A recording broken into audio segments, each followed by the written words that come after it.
Тази чанта е уникална. Хайде да я отворим заедно. Така, приятели, получих тази чанта от TikTok Shop и просто съм изумена. Наистина, само я вижте. Вижте колко е сладичка, на ягодки. Точно дори се връзва с рокличката ви, която идея на ягодки.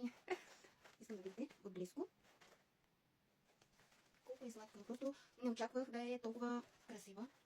И между другото материята е доста здрава. Смисъл като джинсова е. И ще изглежда много здрава. Много се радвам за тази чанта, че я получих, защото наистина е много компактна. Дори сега ще ви я покажа, ще ви я покажа по-обстойно, за да я разгледаме заедно.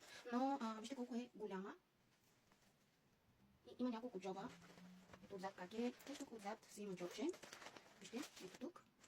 Това е джобчето, което се намира отзад. Тук отпред. Вижте само колко джобчета има отпред хора. Значи първото джобче е тези малките. Мисля, че спокойно може да се съберат парички, бижута и така нататък от тези двете джобчета. За телефон се съмнявам, че ще се събере в тези джобчета, но са измислили хората. Има още по-голямо джобче и тук вече се събира телефона. Дори изглежда много голямо това джобче. Има още едно джобче с слепка. Тук се запалят с слепка. И стават 4 джобчета до момента.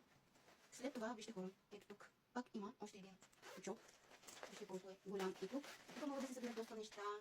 Просто съм изумена от тази чанта, наистина толкова е красива, компактна, най-важното, че е компактна, но и дизайнът е много красив, с този ягодов принт, абсолютно хит. Просто сега са намога тези ягодки. Отваряме големия джоб и вижте колко е голям. Наистина, просто тази чанта става и за училище, и за разходки, дори може да използвате, когато излизате с своите дечица, спокойно може да слагате отстрани шишенце, ето отстрани има джоб. Тук също има един джоб. Точно от двете страни могат да се слагат шишенца. И не само за майки е предназначена тази чанта. Тази чанта може да я използват и ученици за училище. Също е компактна и за пътуване с нея. Може да сложите просто необходимите неща като ръчен багаж. Наистина е много компактна. Има си и дълга дръжка. И още сега ще сложа дългата дръжка, за да видите как стои.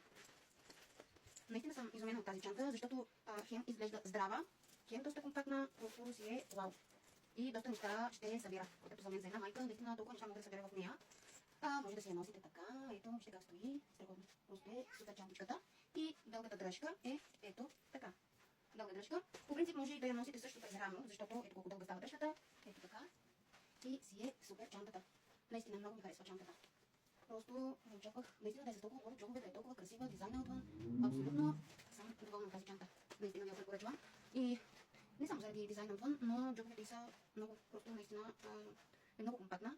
И ще се събират доста неща в нея, което мисля, че това е по-важното, че можете да събирате доста неща. Една чанта трябва да ви бъде хем красива отвън, като дизайн, хем и компактна.